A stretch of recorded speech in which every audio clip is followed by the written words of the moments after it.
Hi guys, welcome to another video. This video I'm going to talk about something there's still so much shame in society around this particular topic, but there's a lot of people, especially men, that are still struggling with this, and they're struggling with it almost in secret. They can't really tell anybody because there's just so much shame around this particular thing, and I really feel like we don't really talk about this enough.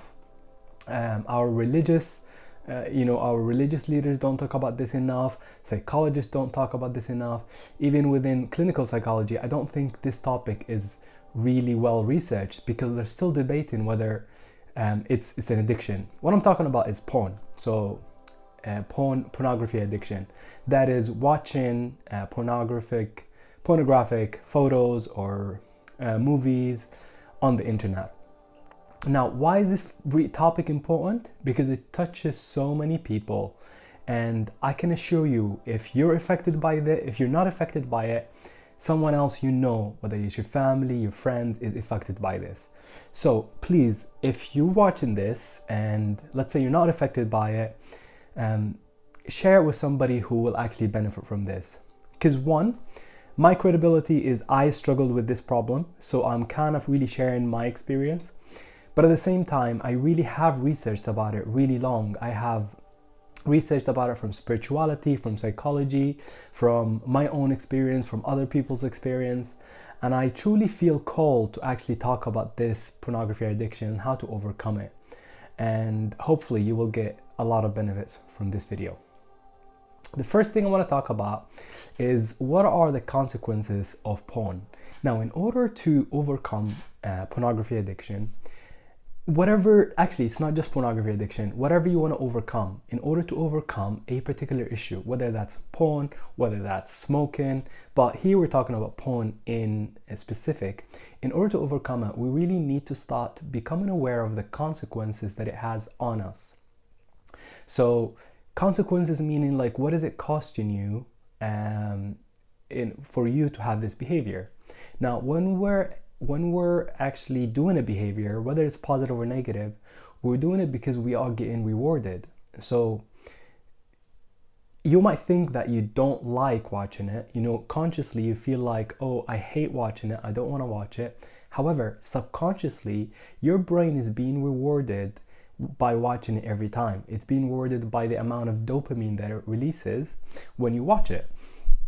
So you really want to become aware of the danger that it does for you, and you can research that actually, because there's a lot of consequences, negative consequences that it has on the brain itself. So for instance, the overstimulation, overproduction of dopamine when you're watching these images is really much. So which means that you have this big stimulation in the brain, and which means that everyday life becomes really boring. So you become really bored easily with whatever you have. No amount of stimulation can actually compete with what you can see in porn.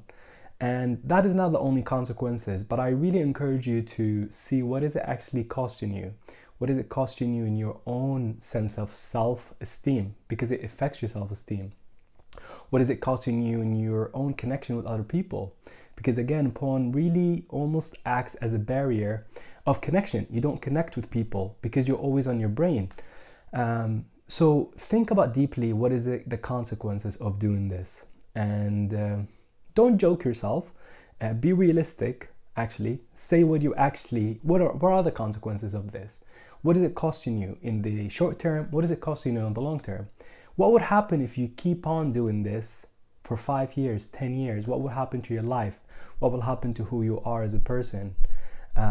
So that's really, really important to get. And I really want to reiterate this, is that I have watched a lot of people talk about porn, and some are religious leaders, and they don't really understand the depth of the struggle that people go through. So all they do is they try to remind people of death, they try to remind people that God is watching them. That is beneficial, however, it really doesn't actually address what is actually going on to these people, what is actually going on to the person itself. Because in a way, people want to stop, but they can't stop. It's not that they're bad. It's not that they're not away, they're not close to God. It's just that they can't stop because they're addicted, which means that there is almost narrow circuits in the brain that are, the moment that a person almost gets triggered, one thought could actually make them go there. And what happens when they're performing this, when they're in their addiction, their conscious brain, I think it's called the prefrontal cortex, gets actually shut down, which means that those people they really can't, they can't control themselves doing it. So when people talk about this, it's really important to talk about it from a perspective of actually understanding it. So what I have found is that when it comes to pornography, it's really important to first understand the psychology behind it, psychology of addiction, but it's also important to understand the spirituality side of it, which I will talk about, because in order to solve this problem, it has to be a spiritual solution. It can't just be a psychological solution, and I'll tell you why in a bit.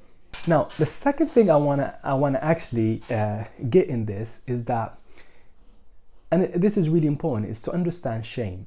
A lot of people who are addicted to pornography, they have high level of shame. What does shame means? Now, according to, I think she's a shame researcher. Her name is Brené Brown, and she has written many books. I think the most popular book that she has is The Gift of Imperfection. So she researched shame, and what she thinks that shame really makes you feel like you are wrong. You're ashamed to be in this life. You're ashamed to be who you are.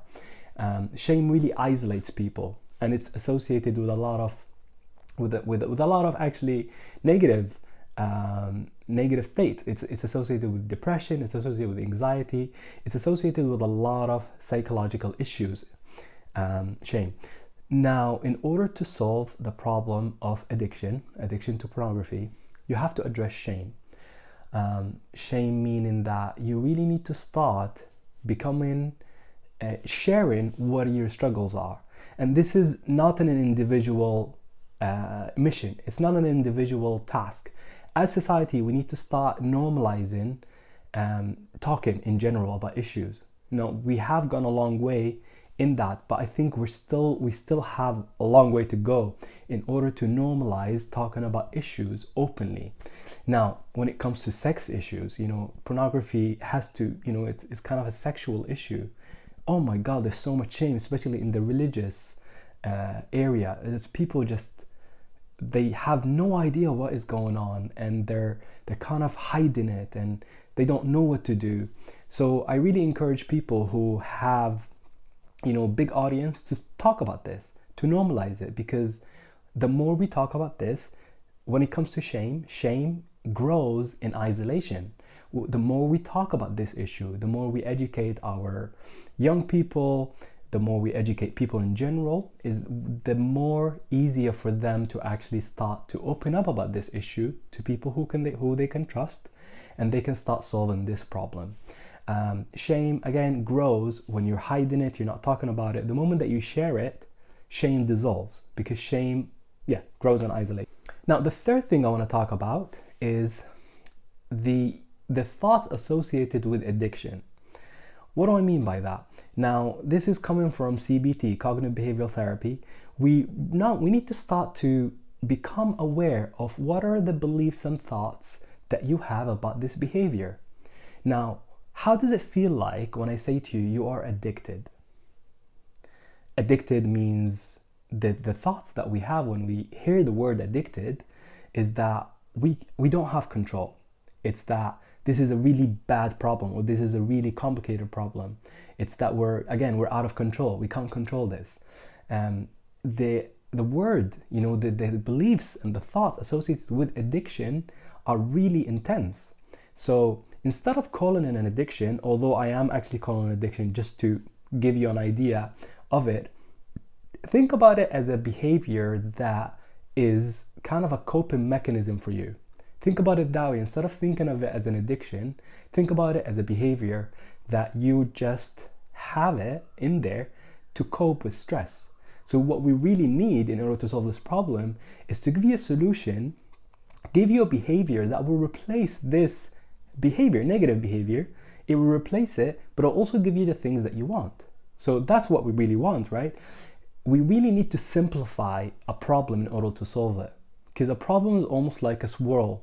The more we focus on it, the bigger it gets. So when we call it an addiction and then we kind of start to hate it and start to fight it, fighting it makes it grow. And in order to solve this problem, we need to kind of minimize what is actually called. So instead of calling addiction again, call it a behavior that you keep doing that is helping you cope with the stress of life, helping you cope with whatever that you have. Maybe it's a trauma coping mechanism, whatever it is. So reviewing the thoughts about it will really help.